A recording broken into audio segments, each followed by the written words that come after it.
What's going on with Locke's body? Will we see Teresa again? And which lost actor does Damon most want to see on Dancing with the Stars?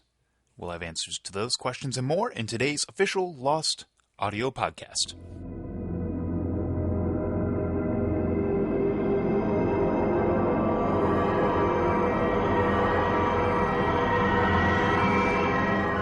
Hello, everyone, and welcome back to the podcast. We're here with executive producers Damon, Lindelof, and Carlton, Cuse to tell you guys why this place is death. They'll also pre-hash our upcoming episode entitled 316, which airs Wednesday, February 18th at 9 p.m., followed by a brand new episode of Life on Mars.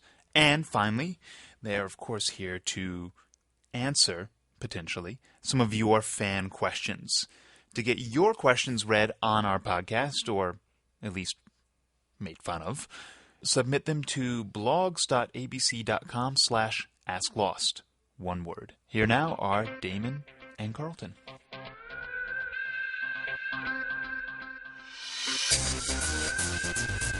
Buenos dias, Damon. Wow, a foreign tongue this morning. Hello, Carlton. What's going on, Damon? We're doing a podcast, apparently. Sitting on my couch. Sitting on the couch. We got our wonderful producer, Chris White, here today with his high-tech cardboard box with microphones on it. And we spare no expense for you guys. This is a very classy podcast. We're going to rehash the most recent episode of Lost, This Place is Death. Really a nice, just a feel-good theme. I think as the season goes on, the viewers will come to see that the word dead or death appears in many of the titles this year. Right. Ironically, we were just talking about the writers' offices that day and decided to title the episode "This Place is Death" and gave the line to Charlotte to justify it. It's actually more fun than death. Right. To be in the writers' offices. It really is. Slightly. I mean, I've never been dead, so I don't know. Locke looks like he's having a good time. Locke looks like he's relaxing. There's not a lot of stress for him at the moment. Which is more than I can say for us. That's true. We have a lot of stress. We're trying to get the finale written right now, but we are taking a little brief interlude to have this podcast. So Let's get right to a little recap here, Damon. So this was the big Rousseau story that we were promising the viewers about, was it not? Yes, well, we said we'd be seeing Rousseau again, and we sure did, and as opposed to doing it, because since the Rousseau was shot last year by Kimi and his pals, the only way to do it was time travel, so that when we were sitting around going, wow, the fans really want more Rousseau, let's introduce time travel into the show. That's probably the best way to do it. Yeah. So we hope you're happy. And you saw Brennan and Robert and Lacombe. And, of course, Montand. So the big mystery of Montand's arm has finally been revealed. The truth for us was that we really didn't give much of a damn about telling Rousseau's backstory, but we were incredibly determined to explain to the audience how Montand lost his arm. And we were going to go a lot further with it, but if you look very carefully, there is a violin case that Montand is carrying around. So the whole idea that Montand was a violinist, was an aspiring concert violinist once he finished this research trip. The fact that he lost his arm is all the more tragic. Yeah. Well, it apparently was the arm kind of was the least of his problems ultimately, wasn't it? That is true. He got sucked down there by Smokey into would you say that's Smokey's main house or his summer palace? I would say it's his Camp David. Oh, okay. When he's not where he lives, that's just where he hangs out. We refer to it internally as the declivity. The declivity in the temple wall. Yes, exactly. Well, that not necessarily saying that is the temple, but that is perhaps an outer wall of the temple. Yes, the temple would not be just on the other side. You might have to hike a little bit. Will we be returning to this location again, Carlton? Damn straight we will, Damon. And are we supposed to infer that as a result of descending into the declivity, when Robert and the rest of the team went down there, that they came back a little different?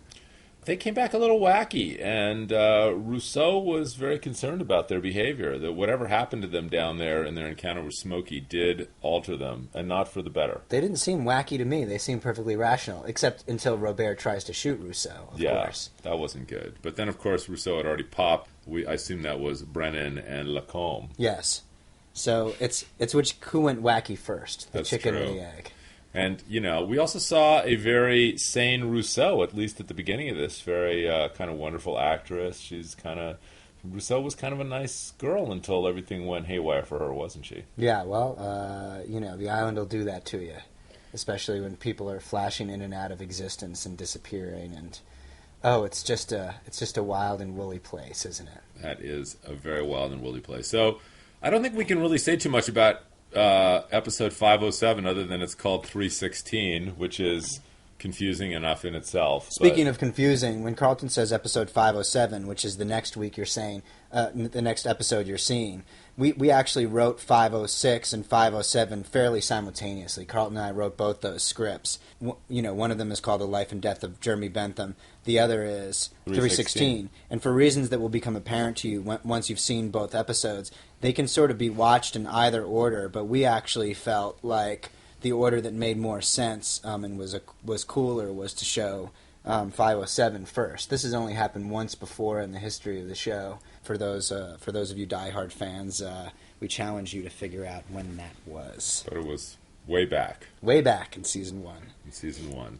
So anyway, 316 felt like it was better to see in front of the life and death of Jeremy Bentham, and that episode is. As the title might infer, has to do with Locke. But I think there's probably some good information to get in 316 before we get to explaining how it was that Locke, I guess if it's called The Life and Death, I would assume that we're going to find out how Locke ended up in that coffin. That's right. It's exciting. That's good. Well, I can't wait. We're blasting along here today, folks. We're not going to take up a lot of your precious time, and we're going to go right to... I wouldn't really use the word blasting. Questions. All right, Carlton, you want to go first? You're obviously very excited. I am very excited. Okay, go for it. Who's this from? Okay, there's sort of a theme to my questions today, and this is from Lost Needs More Canadians, and this is from Red Deer in Alberta, Canada. Okay. Which cast member of Lost would you like to see become a successful cast member of the show Dancing with the Stars? Wow. Wow. That is an excellent question. I think the obvious answer here is Hurley. Did you see that Steve Wozniak is going to be on Dancing with the Stars this season? No, I didn't see that. Yes. What are they paying you? The Woz. What are they paying you to plug Dancing with the Stars? Nothing. I did not see that, but Yes, I will be tuning in because Lawrence Taylor and the Woz going head to head. That's Come on. Unbelievable. You're not really interested in how I want to answer the question. You just were like, "Oh, here's my opportunity to make." No, Hurley, please, please tell me why. I would like to see Jorge because I believe he could win Dancing with the Stars. Yeah. And I've seen Jorge's moves, and they are impressive to say the least. Good. And that would be my guess. Okay, and I do care, David. Okay, well, I can't wait to see what the emerging theme of your questions is, Carlton. Okay. But I have some suspicions. They all involve you getting paid by ABC for plugging their shows. My question is from Toad B in Ann Arbor, Michigan. Ann Arbor. Oh, home of the Dharma Initiative. That's from that is my understanding. In the episode Jughead, when Desmond finds Teresa after talking to the custodian at Oxford, is Teresa in the same kind of time trance as Eloise the Rat or George Minkowski from The Freighter?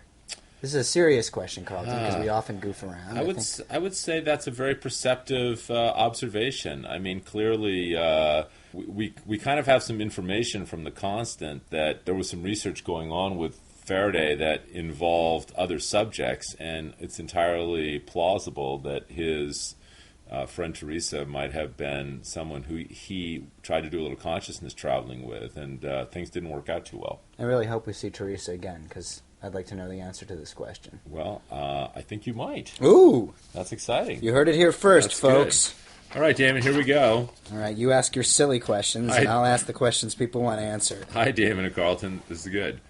You answer Canadian questions, right? The Oceanic 6 needs to take John Locke's body back with them to the island. Mm-hmm. Oceanic 815 also had a body on board Christian Shepherd. So my question is, was Christian Shepherd's body in any way a factor in the 815 flight making it to the island? And if Locke might not be gone for good, as Ben suggested, is resurrection of a sort possible for Christian? I know you guys said definitively that he was dead, but is he more than just an image the island is using to communicate? Well, I'm afraid we don't answer Canadian questions, but that was a really well thought out. That was a good question. There's nothing against Canada. There are many wonderful people there, but we don't answer them. No, in all seriousness, I think that this is an excellent question.